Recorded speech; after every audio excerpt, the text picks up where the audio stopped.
10 to 15 garlics இந்த மாதிரி எடுத்து வச்சுக்கோங்க. அண்ட் ஜிஞ்சர் இந்த மாதிரி கட் பண்ணது எடுத்துக்கலாம். அண்ட் கொரியண்டர் லீஃப் எடுத்துக்கோங்க. அண்ட் 7 to 10 சில்லிஸ் எடுத்துக்கோங்க. ஸோ நம்ம மிக்சர் எடுத்து இதெல்லாம் ஆட் பண்ணிக்கலாம். கொரியண்டர் லீஃப், சில்லிஸ், கார்லிக்ஸ், அப்புறமா ஜிஞ்சரையோ.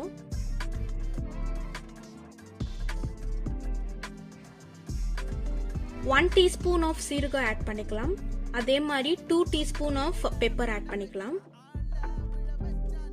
அண்ட் இதை வந்துட்டு நல்லா குறக்குறன்னு அரைச்சிக்கோங்க இந்த மாதிரி.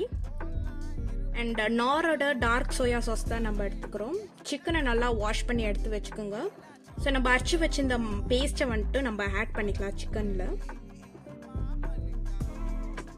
And 1 tablespoon of salt add பண்ணிக்கலாம். அதே மாதிரி 1 டீஸ்பூன் ஆஃப் சோயா சாஸும் ஆட் பண்ணிக்கலாம். அதை வந்துட்டு நல்லா மிக்ஸ் பண்ணி எடுத்து வச்சுக்கோங்க. இந்த மாதிரி மேரினேட் பண்ணி எடுத்து வச்சுக்கோங்க. அண்ட் 2 பிக் ஆனியன்ஸ் இந்த மாதிரி பொடியாக நறுக்கிக்குங்க. And 2 tablespoon of oil add பண்ணி நம்ம ஆனியன் கட் பண்ணதை ஆட் பண்ணிக்கலாம். நல்லா இந்த மாதிரி தாளிச்சுக்கோங்க. அப்புறமா நம்ம சிக்கன் மேரினேட் பண்ணதை வந்துட்டு நம்ம ஆட் பண்ணிக்கலாம்.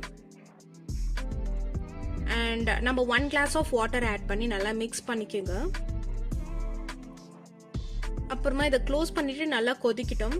And 1 tablespoon of cornflour powder எடுத்து இந்த மாதிரி தண்ணியை ஊற்றி நல்லா மிக்ஸ் பண்ணிக்கோங்க. இந்த மாதிரி ஒரு கன்சிஸ்டன்ட் வரட்டும். அண்ட் நம்ம அதை ஆட் பண்ணிக்கலாம். நல்லா ஒரு மிக்ஸ் கொடுங்க. அவ்வளோதான், நம்மளோட சில்லி சிக்கன் கறி ரெடி ஆயிடுச்சு.